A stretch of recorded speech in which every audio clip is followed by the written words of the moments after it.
Names. Names are pretty darn important. They have a lot of meaning behind them. I can name myself Bob. Or I could be named Homunculi, Destroyer of the Seventh Universe. Names have presence, names have meanings, and it's no different in the online space. In the online space, we can name ourselves whatever we want. Donut Hole 457, pretty much anything. Heck, my usernames, I usually based it off the characters that I really like. But what if that gets you in trouble? What if the law says, well, your username looks slightly identical to this guy that likes to push down grandmas downstairs and steal babies' lollipops? Your name kind of looks like it, and you are going into the slammer because it slightly looked like it. Innocent man spends 18 months in prison after Skyrim username mix-up. How does this happen? I don't know. We'll see. An innocent man spent 18 months behind bars after police missed an underscore in a Skyrim-inspired username and identified the wrong person. Like, how much did we miss here? Like, is it just, I don't know, a couple letters, a little slice in the bottom or something, kind of like Spider-Man with the hyphen? It could be Spider-Man or it could be Spider-Man hyphen in the middle. So how much is it? Let's see. Brandon Claymie from Halifax, Canada, was convicted following an investigation that began in Wisconsin in 2018. The case centered on a Kik account. Of course, it's Kik related, whose username referenced the iconic Fus Ro Dah dragon shell from the Elder Scrolls V Skyrim. However, investigators made a one-character mistake when requesting the account's information from Kik, setting off a chain of events that took years to unravel. Police confused two Skyrim-inspired usernames. The account police intended to investigate was named Fus Ro Dah, with two underscores after Fus. The soprano, that is not how you say it, sent to Kik instead listed Fus Ro Dah with only one line instead of two lines, which had only one underscore and belonged to Claymie. Kik supplied investigators with information connected to Claymie's account, including his email address.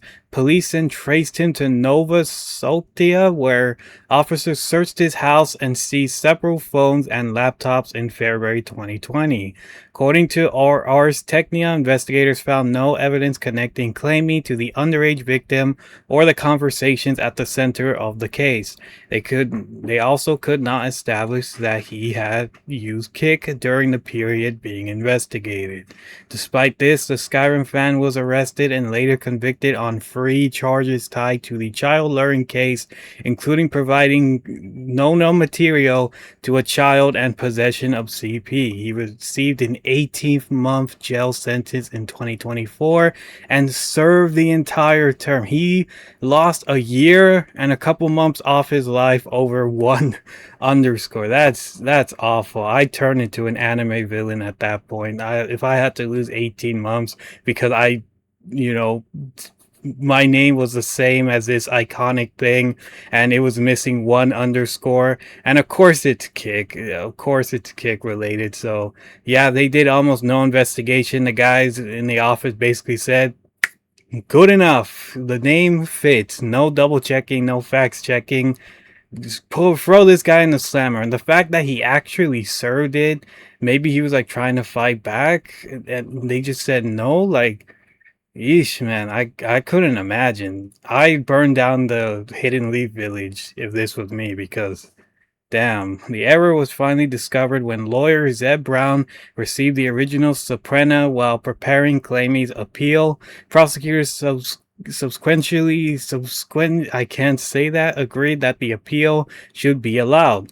Claymie explained, in the later stages of preparing my appeal argument, it was discovered that the subpoena contained a subtle mistake that changed the course of my life. That would be the understatement of a century. Instead of requesting details for the username Fus Ro Dah, the subpoena requested details from the username Fus Ro Dah. The police officer did not notice that the perpetrator's Kik username Fus Ro Dah contains a double underscore.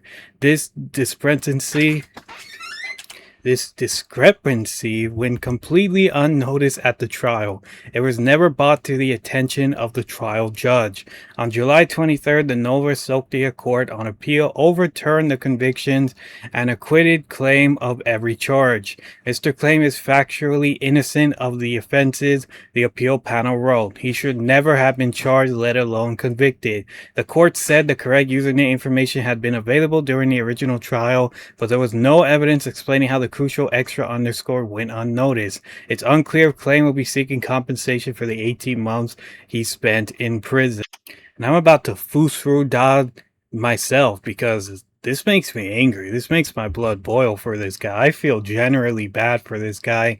Like, this guy basically said, yeah, this ruined my life. This changed my life forever. And they didn't even bother to double check. They basically said, "Nana nana boo boo, we're right, you're wrong." This kind of reminds me of the bricks and minifigs situation where the courts are basically completely useless and basically plug their ears in with dildos or something and say, "No, we are right and you are wrong. Nana nana boo boo again, go to jail for 18 months." Like, how do you make this mistake? Who is double checking this stuff? Because I am seeing over and over that these courts, again, it's like two examples. I'm not gonna over exaggerate and say that, the courts are completely useless, but how do you keep making these mistakes? Like bricks and minifigs, that's corruption, but with this, hiccups coming, my bad.